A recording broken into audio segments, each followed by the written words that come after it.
إبراهيم وعلى آل إبراهيم إنك حميد مجيد اللهم بارك على محمد وعلى آل محمد كما باركت على إبراهيم وعلى آل إبراهيم إنك حميد مجيد رب اشرح لي صدري ويسر لي أمري واحلل عقدة من لساني يفقه قولي رب زدني علما السلام عليكم ورحمة الله وبركاته. وعليكم السلام ورحمة الله وعليكم السلام ورحمة الله وبركاته, Mom. MashaAllah. Alhamdulillah, good to have you all. And let's start the class. So, have you all done the dua that we covered last week? I think we didn't. Yes, Ustaza. Okay. So, Aisha, beta, have you done the dua? Yes, Mom. Okay, so Haina, have you done dua? Yes, Ustaz. Okay, great. And then Sister Rabia and Fatma Nisa, I think you were not here, so you would have done the dua, right? Do you know this dua? Sister Rabia and Fatma?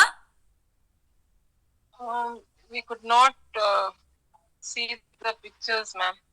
You could not see the pictures. Okay, why is that? You could not open them? Yeah. Really? Did anyone else has had the problem opening the pictures? Or were you able to open it? Let me just check. Were you all able to open the pictures? Or somebody else had the problem too? Please let me know. So, Aisha, were you able to open the picture of the Yes, dua? Mom. You were okay. What about Zulkifil and Sarah? Yes, Ustaza. Yes. Okay. Yeah. And so, Aina? No, Yes, Ustaz. Okay. Yes, Sister Rabia, can you open it now? Yeah. Okay, great. Okay, that's great. As long as you can open it, that's the main thing. Okay, Assalamu alaikum, Maryam. Walaikum assalam, Ustaza. Why are you late today, Maryam? I forgot. I know. I think you got the reminder, right? Yes. I was thinking, I think Maryam has forgotten again. Come on, you should put an alarm there, Maryam. You're so good, mashallah, okay? You do so well. So please just make sure that you attend the class, right? Okay, Yes, great. Ustaz. What about your sister? Is she not there, Fatma? No, her exams are near. Very. Okay. Ask her to play Kahoot with us. It was fun to have her on the Kahoot. Okay, tell Fatma. Just join us in the end for the Kahoot, okay? Inshallah. Alright, so let's start the dua. Okay, so let me start with, I have Aisha on the top. So Aisha, beta, can you start the dua for me, please, without looking? Yes, Mom. أعوذ بالله من الشيطان الرجيم بسم الله الرحمن الرحيم أني مسني الضر وأنت أرحم الراحمين. Indeed, adversity has touched me, and you are most merciful of the merciful. Surah Al-Anbiya, ayah number 83. And who made this dua? Prophet. You know, he was very ill, very sick. We talked about him. That, he had this very bad illness. We talked a lot about him. That, he had a lot of children, money, health, everything, right? Then Allah subhanahu wa ta'ala tested him and he took everything away and he was so ill that everybody left him. His wife left him, he was on his own for many years. It was a long illness for him. And then he made this dua to Allah subhanahu wa ta'ala and Allah subhanahu wa ta'ala cured him, right? Anybody remember who this prophet? Yaqub alayhi salam. Not Yaqub. Yes, Ayyub alayhi salam. Yes, Hazrat Ayyub alayhi salam. Sorry. You said Yaqub, yeah? Okay.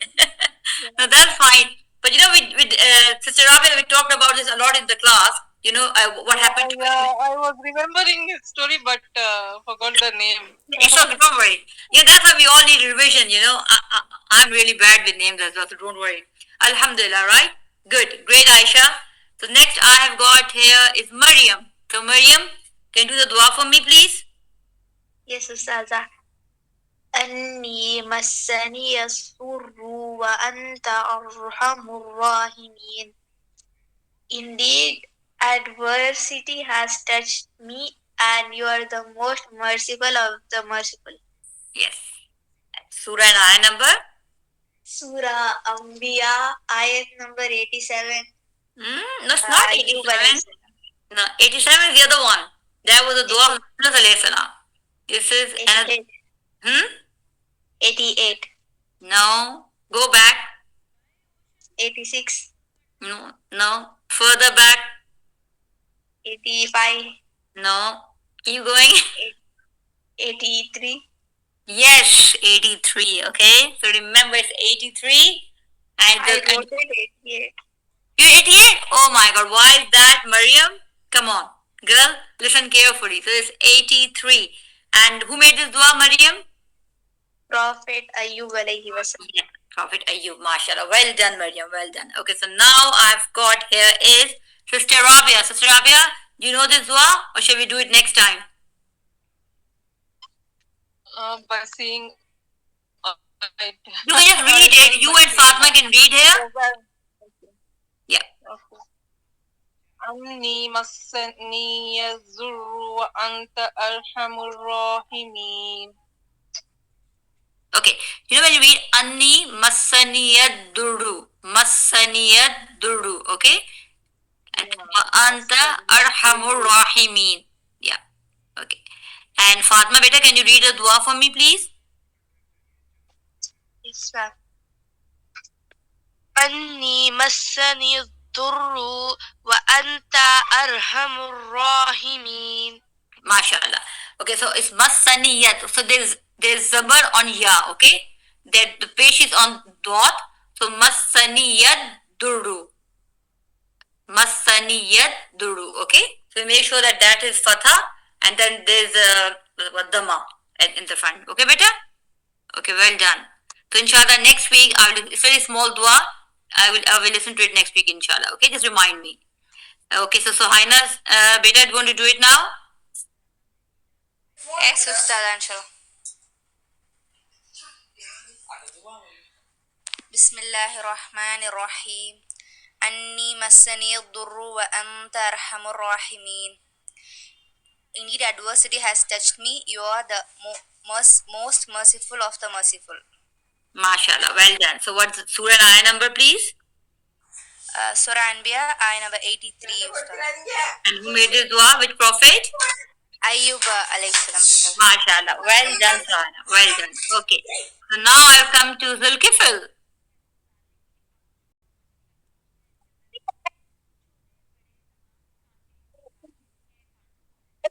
Ustad, can you hear me? Yes, now I can hear you. I couldn't hear you before. Now I can hear you. Yes, please. Go on. أعوذ بالله من الشيطان الرجيم. بسم الله الرحمن الرحيم. أني مسني الضر وأنت أرحم الراحمين. Indeed, adversity has touched me, and you are the most merciful of the merciful. Surah Anbiya, ayah 83. And who made this dua? Surah Ayyub alayhi salam. Yes, Ayyub alayhi salam. Well done. Okay, Farah, your turn. Assalamu alaikum wa rahmatullahi wa barakatuh, Ustada. Walaikum assalam wa rahmatullahi wa barakatuh. Go on, Farah. Bismillahir Rahmanir Rahim. Anni massani al-dhurru wa anta arhamur rahimin. Translation: Indeed, adversity has touched me, and you are the most merciful of the merciful. MashaAllah. So surah and ayah number? Ayat number 83, Surah Anbiya and Prophet Ayyub alayhi salam. Yes, mashallah. Well done, everybody. Okay, that's superb. So today's dua is, I will tell you, it is, okay, so this is our dua for today, and it is, here we are. Okay, yeah, right. So the dua is, if you all take Surah Yusuf ayah number 101. So if you all can take this out, please. So then we can just quickly go over the dua and see what it means, and when did he made this dua? Just a bit of the background, inshallah. So Surah Yusuf is Surah number 12. Ayat 101. 101.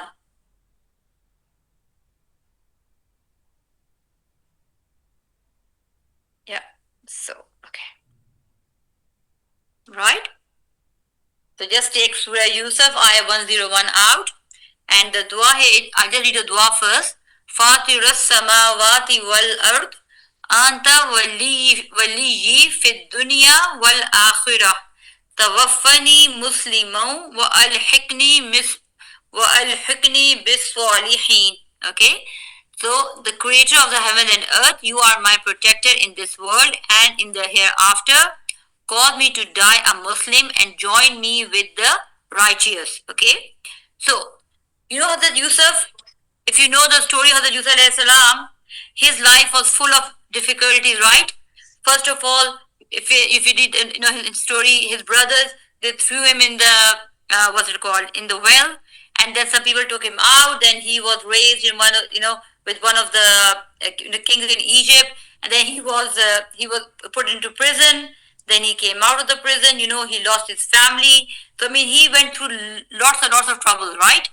So he was in prison for many years. He was away from his family for many years, right? So he went through a lot, but Allah subhanahu wa ta'ala in the end, then he got everything back. He got his wealth back, he got his what's it called, his freedom back, right?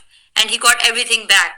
And then when he got everything back, when he met his family, that's when he made this dua. And he said, the ayah starts with ربي قد آتيتني من الملك وعلمتني من تأويل الأحاديث فاطر السماوات والأرض أنت ولي في الدنيا والآخرة توفني مسلما وألحقني بالصالحين. Okay, so this is a dua of the Yusuf alayhi salam, and this dua teaches us that here he is thanking Allah subhanahu wa ta'ala, and he says that he just all his he is his friend, he is his protector in this world and in the hereafter, right?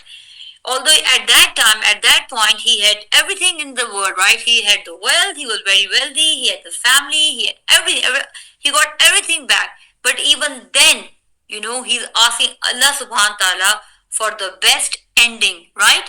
For the best in this world and in the next world.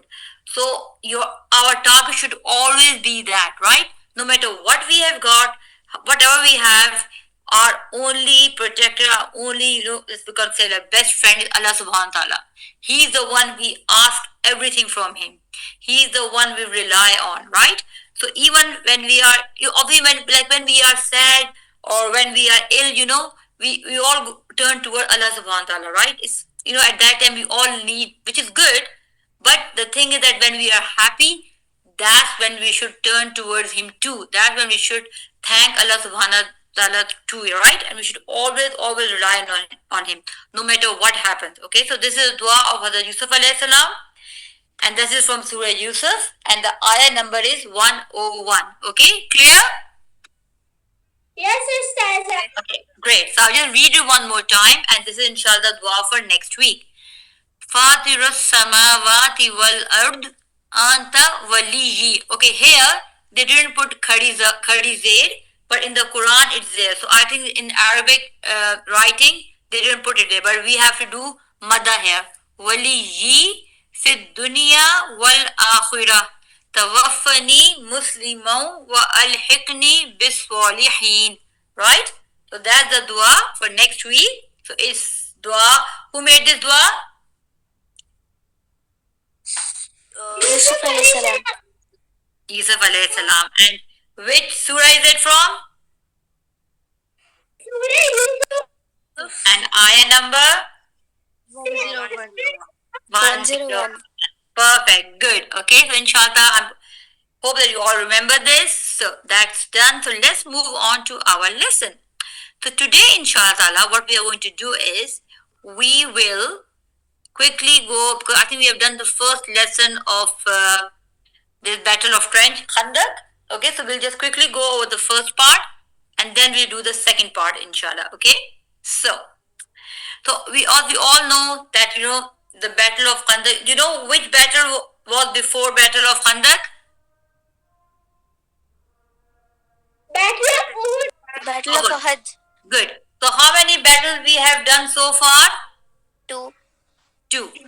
Badr and Uhud. So which one was first? Battle of Badr. And then second? Battle of Uhud. Uhud. Good. Okay. And what's it called? One of the Jewish tribe left after Uhud. Which tribe was that? Which Jewish tribe was that? Banu Banu Nadir. Nadir, right? You all remember that we talked so much about Banu Nadir. How did they leave and everything happened? Good. Okay.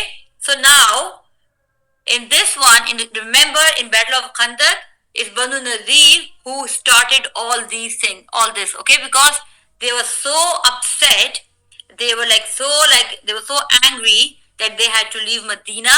So that's when they all started, right? So here we talk about this.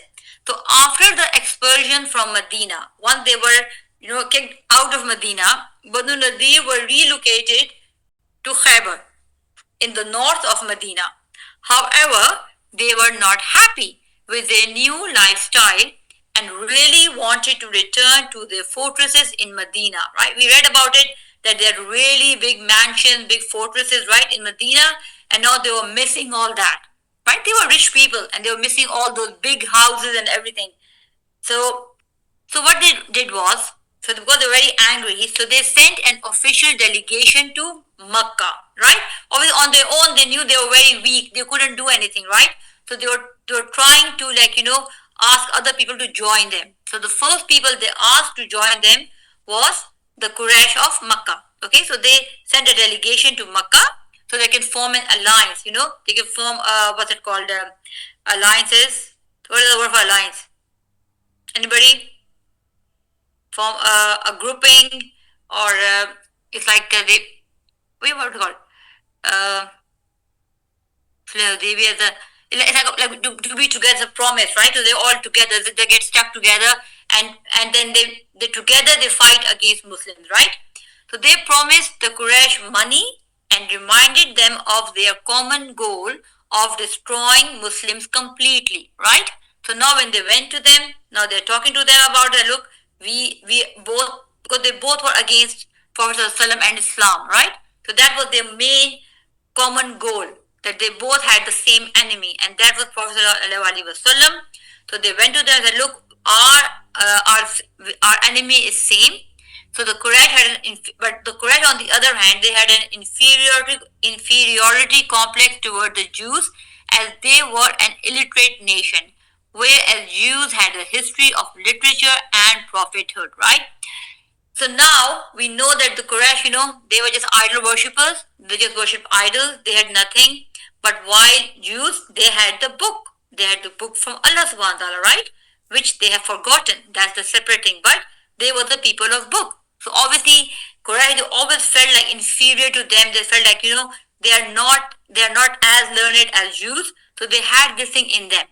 So what did it when they came to them? The Quraysh, they asked Jews, they said, you are people of the book and are aware of our differences with Muhammad.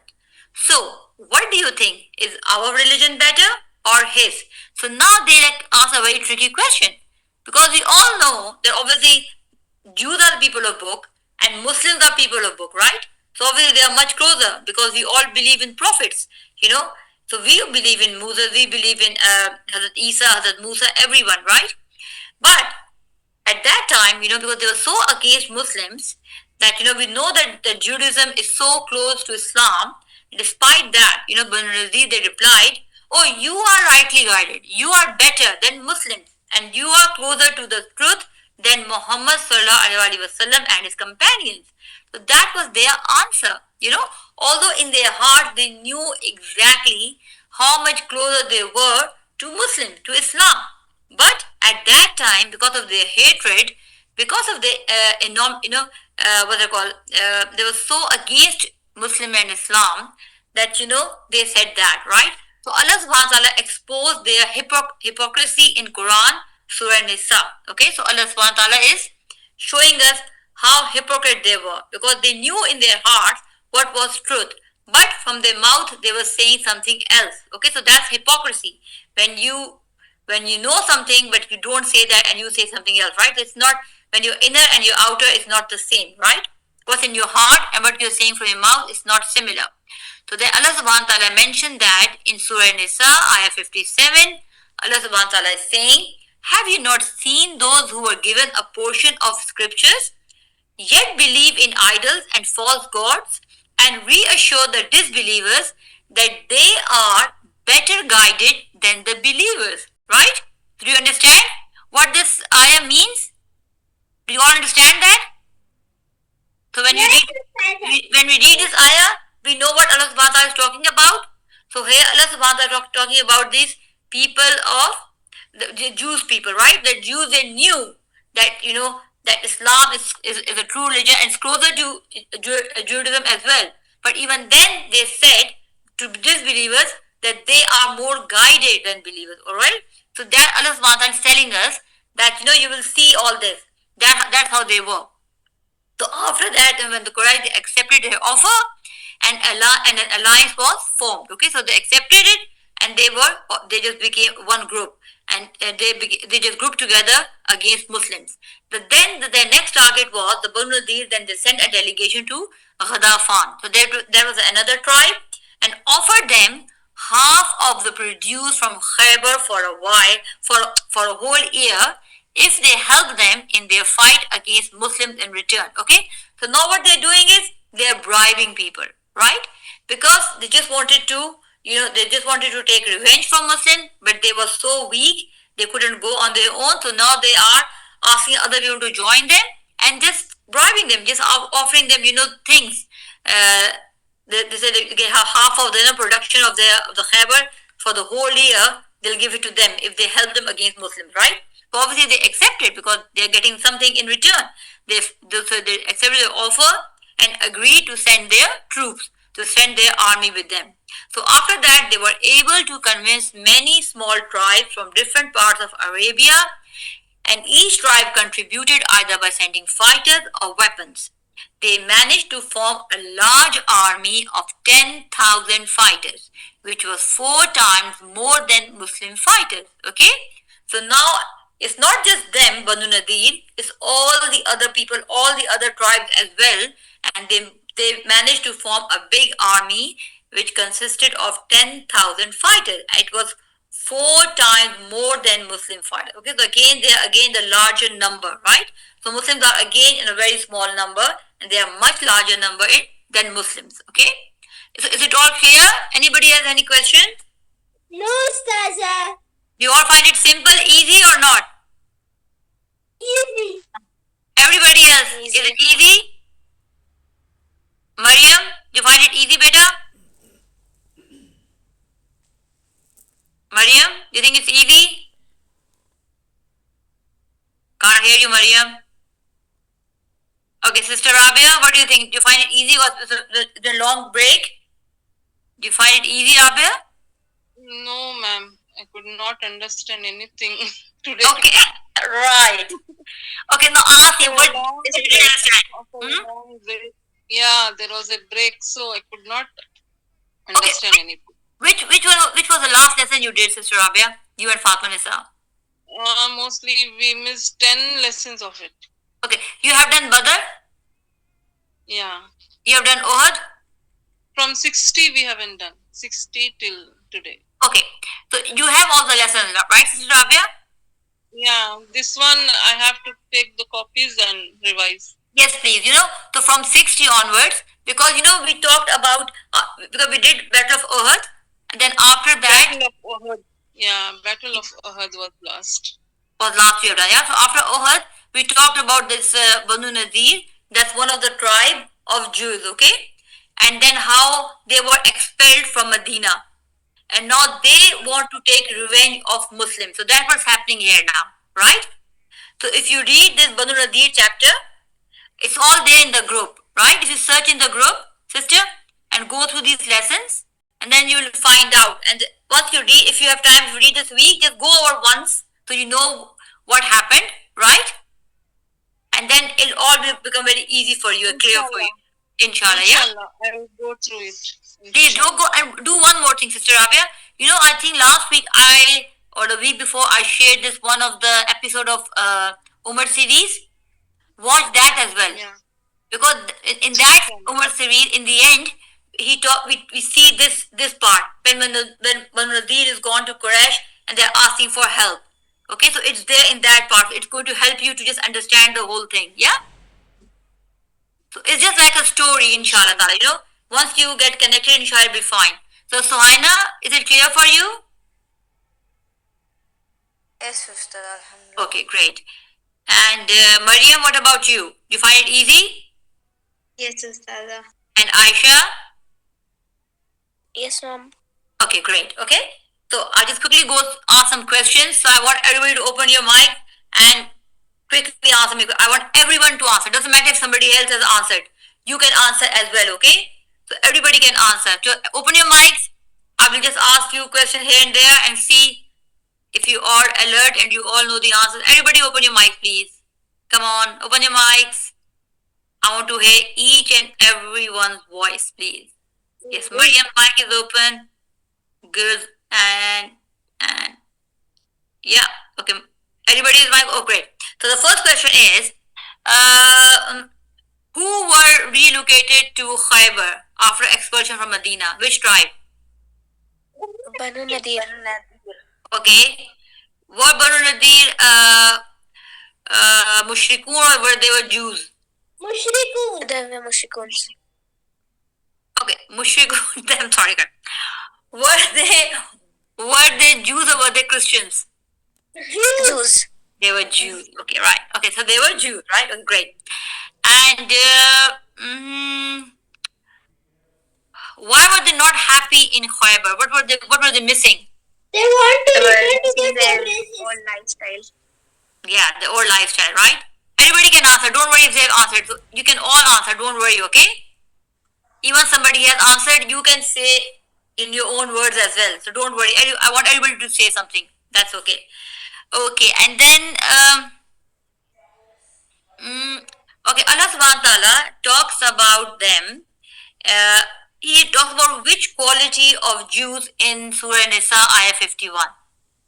Hypocrisy. Hypocrisy, right? So Allah subhanahu wa ta'ala talks about their hypocrisy, that how hypocrite they were. Although they knew that Judaism is closer to Islam, but they said that the mushrikun, they were closer to truth. Okay, although they knew who are better guided, right? Okay. So then after they made alliance with the Quraysh, who was the second one they went to make alliance? Another group, another tribe. Ghatafan. Ghatafan. And what did they offer them? They will give them if they join them. Half of the products from Khaybar for a whole year. Good. Okay. And did they accept their offer? Yeah. Yes, Ustaza. Okay. And how big was their army? 10,000. 10,000 fighters. Okay. And how many times were more than Muslim fighters? 4 times more times. than Muslim fighters. Great. Good. Well done. Okay, Mariam, why is your mic not on, Mariam? I couldn't hear you. Mariam, are you there? I think you're not there, Mariam. Okay, let me see. So now, let's move on, okay? So this is all clear? So now we talked about it. So now they are getting an army together. And now let's see what happens. Okay, so it's part 2. So now this news reached